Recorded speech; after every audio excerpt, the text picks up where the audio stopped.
ฮัลโ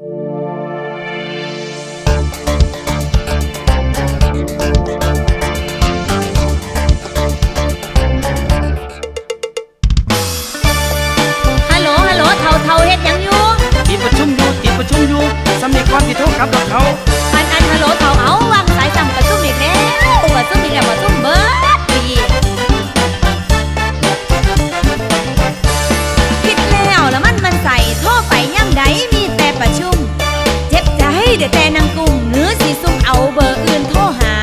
สิได้ฮู้ว่าประชุมจริงบ่กันตัวละก็เจอดีแน่ละฮัลโหลประชุมเสร็จแล้วจะมีแนวใดให้เว้าบอกมาประชุมแล้วละติอีพอสิกลับบ้านบ่ย่ำใดล่ะค่ะเอาเป็นว่าสิกลับย่ำใดประสิโทรไปบอกเจ้าเองดอกสมิรับพยุงยุเดี๋ยวนี้นั่นเอาอีกแล้วเฮ้ยเนาะเดี๋ยวแม่ล่ะบอกเหตุผลมาก่อนมันค่าอีหยังคือบ่เฝ้ากลับมานักสิพาไปกินเลี้ยงสังสรรค์พนักงานบริษัทละแถวรัชดากินแล้วสิขับรถได้ตีสิบ่ให้คิดน้ำจังใดล่ะวะคันเจ้าย่านข่อยนั้นเมาเราบ่กินก็ได้สิกินแต่น้ำโซดาห้วยเศร้าเจ้าอย่ามาเว้าหลายมื้อนี้กลับบ่ได้มีปัญหาแท้ละเอาบอกว่ากลับกันสิกลับเมื่ออยู่เจ้าก็อย่ามาคูแต่ข่อยหลายไหมล่ะห้วยโอ้เมียนี่แม่ให้มีเวลาอยู่กับพวกในที่ล่ะโอ้ยบ่ได้ดอกเดี๋ยวเอานั่นวางสายอีกแล้วสิเลยยามได้ออกจากบ้านมีแต่แนวสังสรรค์เอาแต่นายมาอ้างหน้าสิไปตายทั้งใดก็ไปโลดบ่ได้ห่วงเลยผัวว่าแต่เอาเงินมา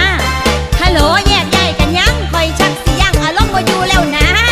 ฮัลโหลคือเว้าดูแท้อันเมียนี่แม่แยกกันโดนแล้วจ้าเสียงเว้าคือจังคนเมาเนาะเจ้ากินเหล้าแม่นบ่ข่อยกินเบียร์ได้ล่ะ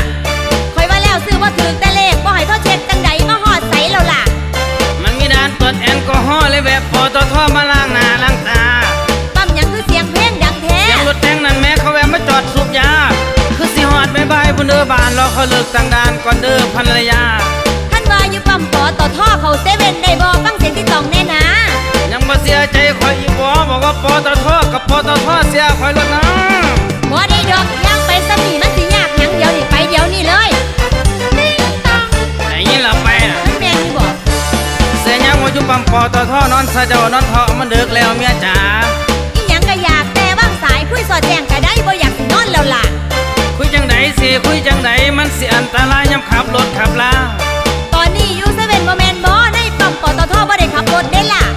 นั่นตำรวจเขาเซาตั้งด่านแล้วข่อยสิฟ้าวขับรถเอาซ้ำนี่ล่ะคันว่าเจ้าขึ้นขับรถแล้วใส่ลองบีบแต่ให้ข่อยฟังเบิ่งดูคุณสามีค่ะน้อยแต่คือแต่ไปสำบ่ว่านี่ล่ะเฒ่ามันบ่ดังดอก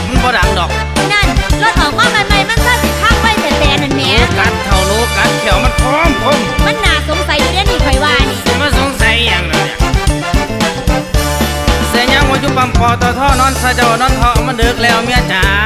อีหยังก็อยากแต่วางสายคุยสอดแจ้งก็ได้บ่อยากสินอนแล้วล่ะคุยจังไดสิคุยจังไดมันสิอันตรายยามขับรถขับลา